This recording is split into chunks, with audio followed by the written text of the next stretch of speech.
Bonjour, dans ce tutoriel nous allons voir de quelle manière il est possible de créer un hologramme dans Blender de façon simple grâce aux nodes. Donc tout d'abord, on va supprimer tout ce qui est à l'écran en appuyant deux fois sur A puis supprime.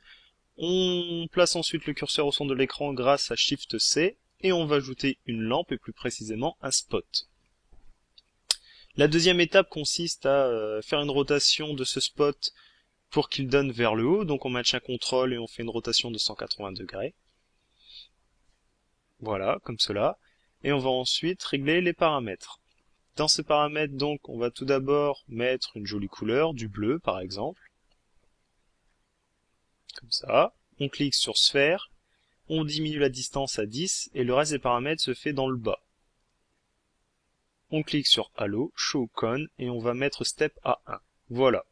Les paramètres de l'éclairage sont réglés. On va maintenant dupliquer ce cône, comme cela. Là, c'est pour montrer. On le laisse au même emplacement et on va le placer sur le layer 3. Voilà. Maintenant, on retourne sur le layer 1 et on va décocher le halo.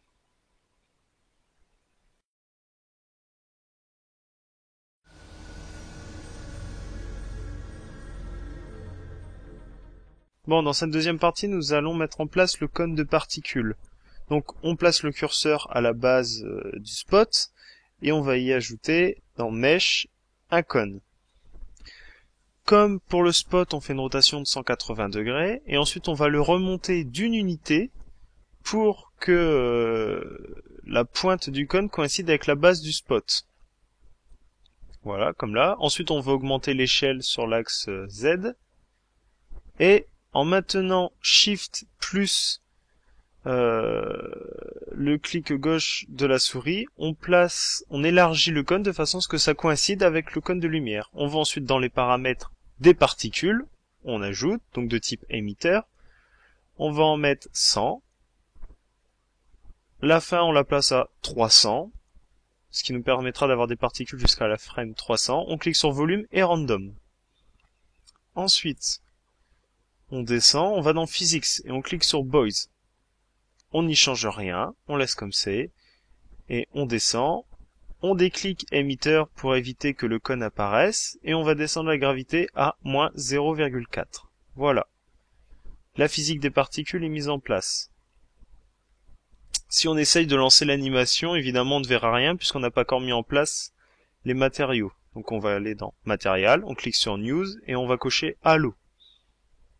Voilà, on place l'alpha à 0,5, on monte seed à 8, la taille on la divise par 10 donc on descend à 0,05, on monte le harness à 127 c'est le maximum et on clique sur Rings, Lines and Star Tips. On change la couleur, on va mettre un bleu et un bleu un peu plus clair que le spot pour que ça ressorte mais pas trop, donc évitez de faire trop clair, vous verrez ça ressort déjà pas mal. Voilà, comme ça.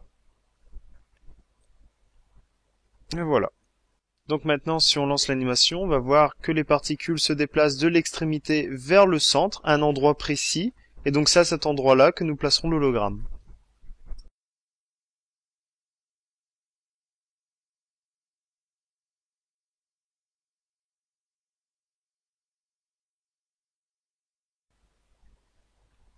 Donc, avant de passer à la partie suivante, on le place dans le layer 2.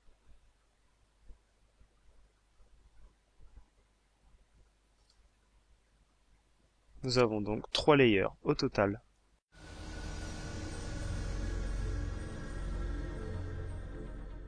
Dans cette troisième partie, nous allons ajouter Suzanne, donc l'hologramme, une caméra, et nous allons faire le premier rendu. Donc comme d'hab, on place le curseur à la base, on ajoute Suzanne. Voilà, ça nous permet d'avoir Suzanne bien centrée par rapport au cône. On va la monter à l'endroit qu'on a vu où les particules venaient se rassembler. On fait une rotation de façon à ce qu'elle soit bien droite et dans l'angle qu'on veut pour représenter l'hologramme. Voilà, comme là, c'est pas mal.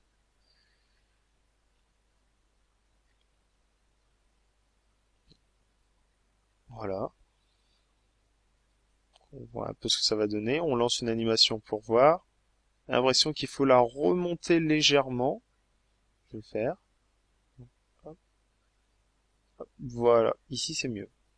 Donc on peut lancer l'animation pendant qu'on règle, hein, ça permet de simplifier les choses. Voilà, c'est pas mal. On va créer le matériel.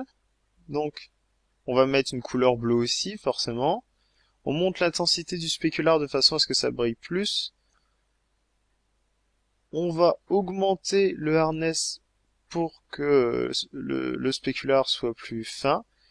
On subdivise Suzanne pour que ça soit plus propre. Et on peut, vous le faites ou vous ne faites pas. Par exemple, là, je place le shading, je smooth le shading de façon à ce que ça soit bien lisse. Vous pouvez laisser en flat de façon à ce que ça fasse un découpage de Suzanne qui peut donner peut-être un peu plus un certain style suivant ce que vous voulez. Maintenant, on ajoute la caméra. Donc on va la régler manuellement de façon à avoir le rendu qu'on souhaite. Donc je la déplace. Maintenant, je vais faire une rotation. Voilà. Hop, je le place en normal. Je finis la rotation. Hop. Dans le rendu, je vais placer la résolution en 800 x 600. C'est une résolution correcte. Et donc, on place l'échelle à 100%. Voilà. Je place en Use Windows parce que je préfère. Et maintenant, je vais finir de régler donc la position de la caméra à l'aide de Shift plus F. Et avec la molette de la souris plus les mouvements de la souris, je vais placer correctement la caméra comme je le veux pour le rendu. Comme ça, c'est bien. Je vais régler le world. Je vais ajouter un environment lighting pour que le dessus de Suzanne soit aussi éclairé, qui ressorte légèrement. On reviendra peut-être sur ces paramètres lorsqu'on travaillera sur les nodes. Et voilà le premier rendu. Donc on voit que la lumière ne monte pas assez haut. Donc on va sélectionner les cônes, enfin les spots plutôt. Et on augmente la distance de 1. On va mettre à 11. Donc là on a modifié pour 1. Il faut modifier pour le deuxième, qui est en layer 1. Voilà. On place la distance à 11. On va relancer un rendu pour voir ce que ça donne. Voilà, c'est mieux.